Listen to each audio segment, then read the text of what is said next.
Primeiro, o que seria o Fundeb, né? O Fundo de Manutenção e Desenvolvimento da Educação Básica. Ele é um conjunto de fundos estaduais que são coletados a partir de alguns impostos, né? ICMS, PVA, IPTU, diversos impostos, e são redistribuídos com a intenção de que haja menos desigualdade entre as redes de ensino, né? Então, ele é um fundo que ele foi criado para valorizar os professores, para manter o funcionamento de todas as etapas da educação básica, né? Então, ele vai para as creches, pré-escola, educação infantil, ensino fundamental, ensino médio e educação de jovens e adultos. Ele não vai para educação superior, mas é um fundo que tenta garantir aí a qualidade dessas etapas de ensino, né? E aí o que acontece? Existe esse pensamento que atravessa a educação, né, que vem da teoria do capital humano e tudo mais, enquanto o governo, as famílias, eles tentam garantir o acesso, né, dos jovens, das crianças à educação, até porque a educação também é uma garantia de que né, de que vai ter acesso aos demais direitos. Essa teoria vem reforçar a ideia de que a educação ela tá mais assim no campo da mercadoria. Por quê? Porque seria um investimento feito, né, como qualquer outro, para poder gerar um retorno. E aí, nessa perspectiva, acaba tirando a educação como um direito de todos, né? Ele passa pro lugar de mercadoria e a ideia de educação enquanto direito, ela é perdida. Então, alguns outros mecanismos acabam sendo implementados para aumentar a qualidade do ensino, como a competitividade entre as escolas, né, visando mais um resultado de notas, assim, não é um resultado na formação do indivíduo e tudo mais. Financiamento da educação. Comparação do Brasil com países latinos e países ricos. A campanha latino-americana pelo direito à educação, CLAD, é uma rede plural de organizações da sociedade civil que impulsiona ações de mobilização social e incidência política e tem como missão defender o direito humano a uma educação transformadora, pública, laica e gratuita para todos e todas ao longo da vida e com responsabilidade do Estado. A CLAD lançou em setembro de 2017 o Sistema de Monitoramento do Financiamento do Direito à Educação na América Latina e no Caribe, que reúne dados do financiamento educativo público dessas regiões referentes ao período de 1998 a 2015. As informações do sistema estão organizadas em 3 dimensões de análise. Primeira dimensão: esforço financeiro público. Para medir o esforço financeiro em educação, considera-se uma cota-parte do PIB, Produto Interno Bruto, e do orçamento total de cada país. Sobre os valores de referência, esses foram acordados no Marco de Ação para a Educação 2030, entre os estados da região, na reunião regional de ministros da Educação da América Latina e do Caribe, que aconteceu em Lima, Peru, que definiram como metas alcançar um percentual mínimo de 6% do PIB e o compromisso de investir 20% do total do orçamento público em educação. Segunda dimensão: disponibilidade de recursos. Essa dimensão mede os recursos que os governos dispõem anualmente para garantir o direito humano à educação para cada criança ou adolescente em idade escolar, estando dentro ou fora da rede, em escola particular ou pública. O valor considerado mínimo ideal para este indicador é de 7.221,60 centavos de dólar, tomando como a média desse indicador para metade dos países de menor renda da Organização para a Cooperação e Desenvolvimento Econômico, OCDE, em 2016, considerando a medição em dólares PPP, Poder de Paridade de Compra, na sigla em inglês, constantes de 2017. Terceira dimensão, aborda a equidade no acesso escolar. Essa dimensão mede os níveis de desigualdade no acesso escolar para jovens de famílias com diferentes níveis de renda. O acesso à educação deve ser igual para todas as pessoas, independente de sua classe social ou nível de renda. Por isso, espera-se que não haja diferença entre as taxas de frequência / acesso escolar de alunos com diferentes níveis de renda. Brasil versus países da América Latina e Caribe. Dimensão do esforço financeiro público.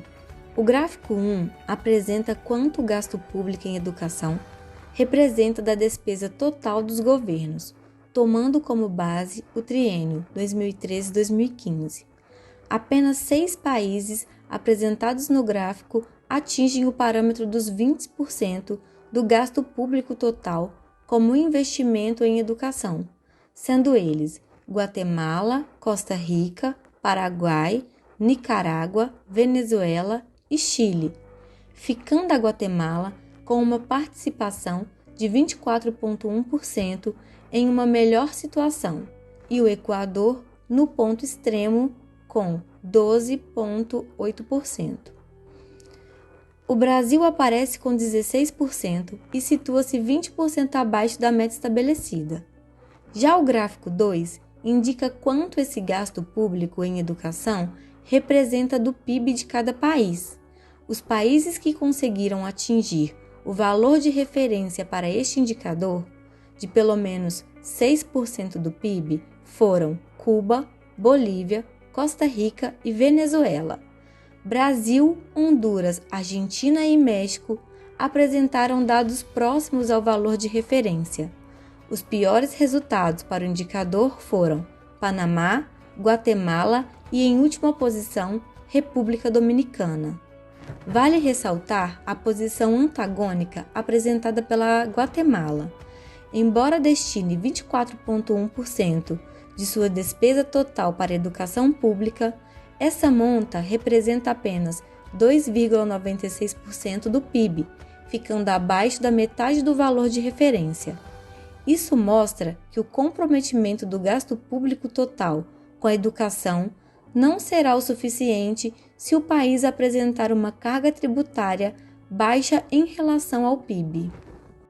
Ainda sobre o Brasil versus países da América Latina e Caribe, disponibilidade de recursos por pessoa em idade escolar, o gráfico 3 apresenta o valor disponível por estudante em faixa de escolarização, pré-escola, ensino fundamental e ensino médio, medido em dólares, PPP, Poder de Paridade de Compra, na sigla em inglês. Tomando como referência o indicador do valor desejável adotado pela CLAD de 7.221,60 centavos de dólar por criança ou jovem em faixa de escolarização, observa-se que nenhum desses países atingiu o valor determinado e apenas Costa Rica e Chile estão ligeiramente acima da metade do valor de referência e 12 países estão abaixo de 1/3 desse parâmetro. Brasil versus países ricos.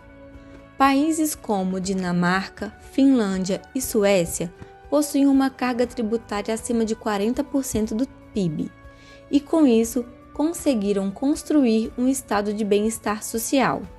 Nesse sentido, fica clara a importância da existência de sistemas tributários que permitam aos estados dispor de recursos para a aplicação de políticas públicas.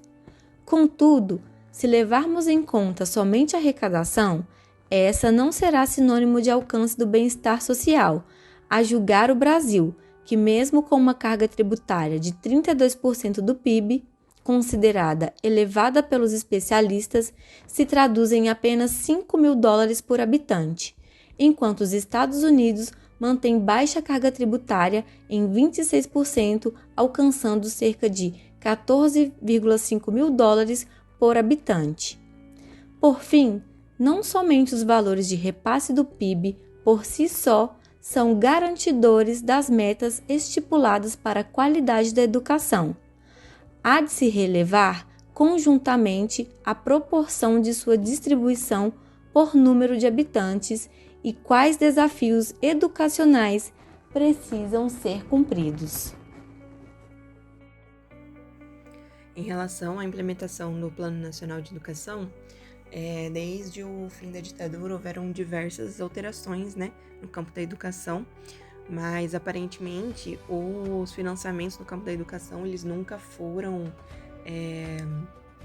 conquistados assim seriamente. Inclusive, em 2014 foi implementado o segundo Plano Nacional de Educação desde o fim da ditadura, e o primeiro foi em 2001, né? Ele pedia para ser gasto com o ensino público 7% do PIB. O de 2014 propunha atingir 7% do PIB até em 2017 e 10% até 2024.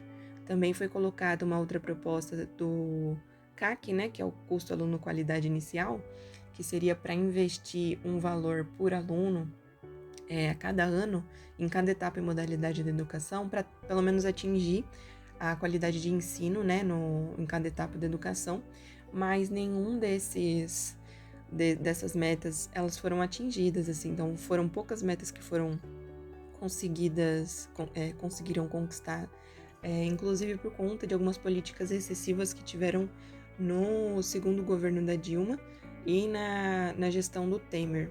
Bom, aí nesse gráfico a gente consegue perceber que existe uma queda nas despesas, no valor total da educação, a partir de 2012, né?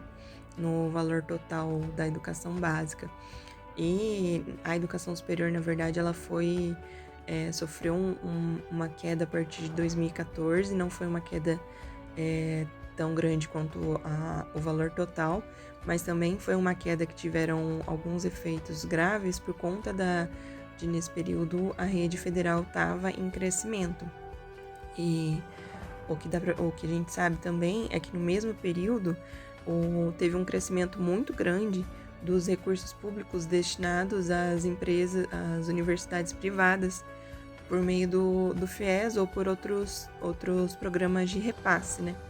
Então, essa visão de mercado vai sendo instaurada dessa forma também.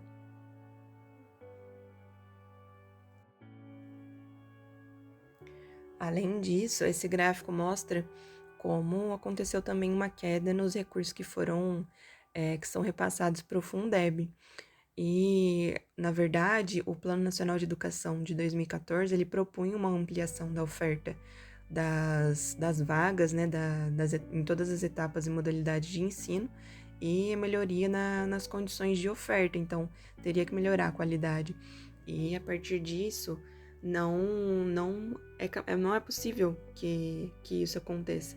Inclusive, os estados e os municípios, quando eles não conseguem, né, ampliar essas matrículas para reduzir custos, ou acaba sendo feito os fechamentos de algumas escolas, ou aumentando o número de estudantes por turma, o que piora totalmente a qualidade da educação também, né?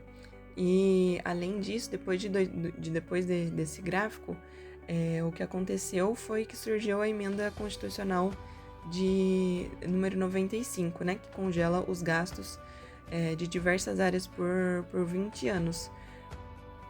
Boa noite a todos. Hoje eu vou falar um pouco sobre a PEC 188 de 2019, também conhecida como Pacto Federativo.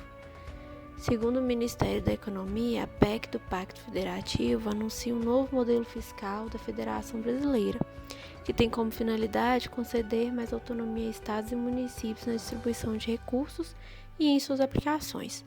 Essa PEC traz diversos impactos para a administração pública nos aspectos orçamentários e de gestão fiscal, bem como no financiamento das políticas públicas de saúde e educação. A PEC 188 dá mais autonomia para os estados e municípios na distribuição dos recursos. Dessa forma, prefeitos e governadores utilizarem o orçamento conforme julgarem ser necessário, sem se tornarem obrigados a investir em saúde e educação nos índices previstos na Constituição. A PEC 188 de 2019 traz diversas alterações na Constituição Federal de 1988. Dentre elas, as principais são o fim da vinculação dos recursos financeiros para saúde e educação de forma independente. O Fundeb ocorre uma alteração que eu vou explicar mais à frente. Redução dos salários dos servidores públicos dos entes federados. Os entes federados eles ficariam desobrigados de expandir a rede pública de educação e os recursos públicos poderiam ser aplicados em escolas privadas. Os recursos federais e a educação básica também é algo que eu vou abordar. Será o fim da aplicação de recursos federais na educação básica. Eu vou falar mais à frente.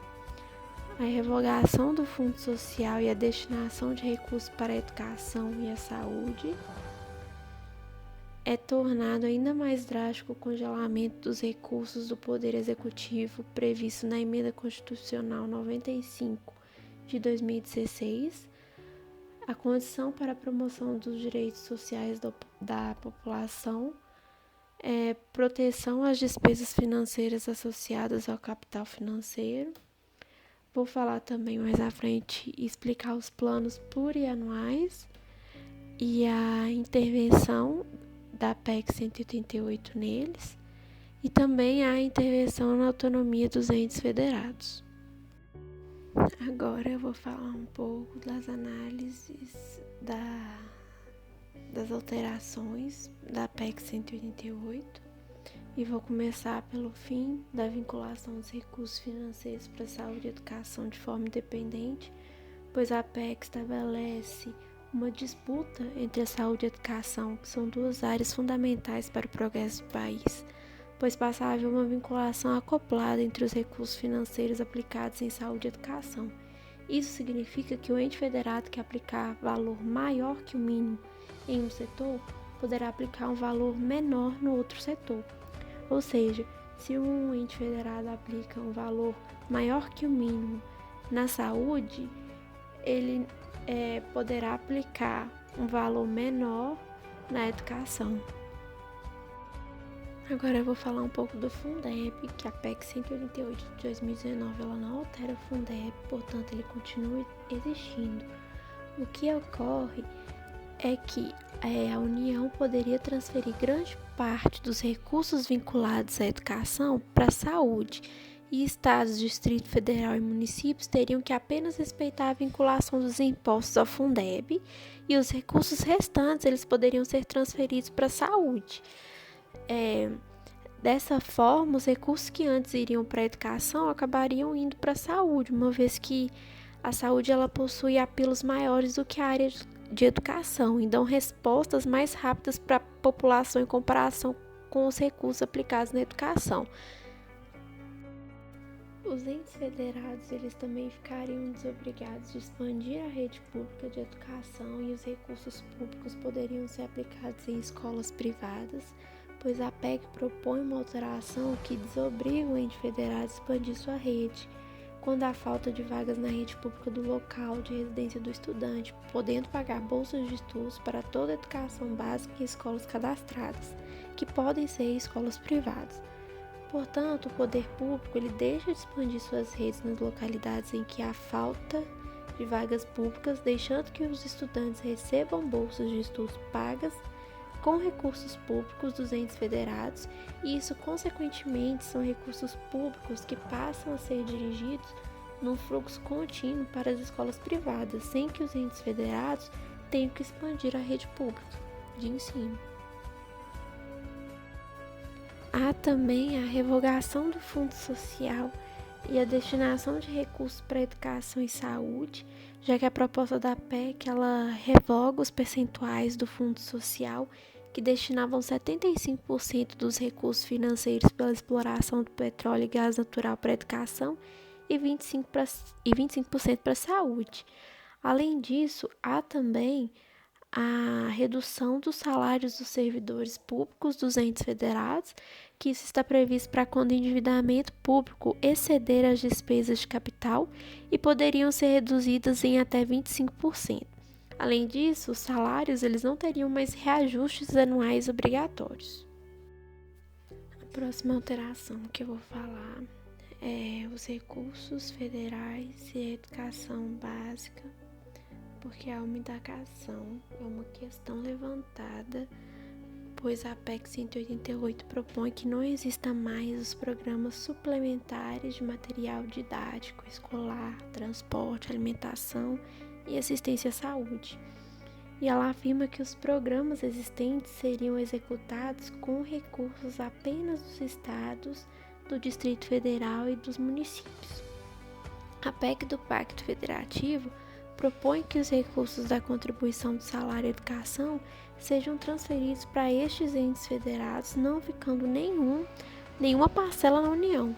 Desse modo, a função supletiva da União, por meio de programas suplementares, deixa de ter previsão de recursos vinculados a ela. Além disso, a alteração proposta ela estabelece apenas os recursos da contribuição do salário à educação e retira a responsabilidade da União de outros recursos orçamentários. Assim, a União se exime da responsabilidade do regime de colaboração e da função supletiva com relação ao financiamento da educação realizada nos estados, Distrito Federal e municípios. Além disso, os entes federados eles ficariam desobrigados de expandir a rede pública de educação e os recursos públicos poderiam ser aplicados em escolas privadas, pois a PEC ela propõe uma alteração que desobriga o ente federado de expandir sua rede pública de ensino quando há falta de vagas na rede pública, no local de residência do estudante, podendo o ente federativo pagar bolsas de estudo para toda a educação básica em escolas cadastradas, que podem ser escolas privadas. Portanto, o poder público ele deixa de expandir suas redes nas localidades em que há falta de vagas públicas, deixando que os estudantes eles recebam bolsas de estudos pagas com recursos públicos dos entes federados, e isso, consequentemente, são recursos públicos que passarão a ser dirigidos num fluxo contínuo para as escolas privadas, sem que os entes federados tenham que expandir a rede pública. Outro ponto da PEC 188 é que ela propõe regras adicionais ao congelamento da Emenda Constitucional número 95 de 2016.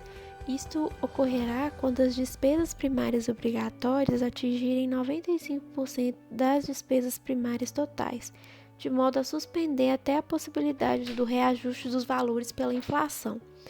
Os efeitos da Emenda Constitucional número 95 de 2016 sobre o Poder Executivo já estão reduzindo os valores financeiros e, em conjunto com a proposta da PEC 188, esses efeitos poderão ser ampliados e a meta 20 do PNE, que vincula os recursos educacionais em 2024 a valor equivalente a 10% do PIB, estará totalmente inviabilizada.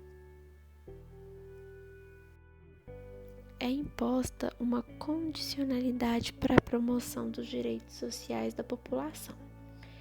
Os direitos sociais estabelecidos pela Constituição Brasileira de 1998 são a educação, a saúde, a alimentação, o trabalho, a moradia, o transporte, o lazer, a segurança, a previdência social, a proteção à maternidade e à infância e a assistências aos desamparados.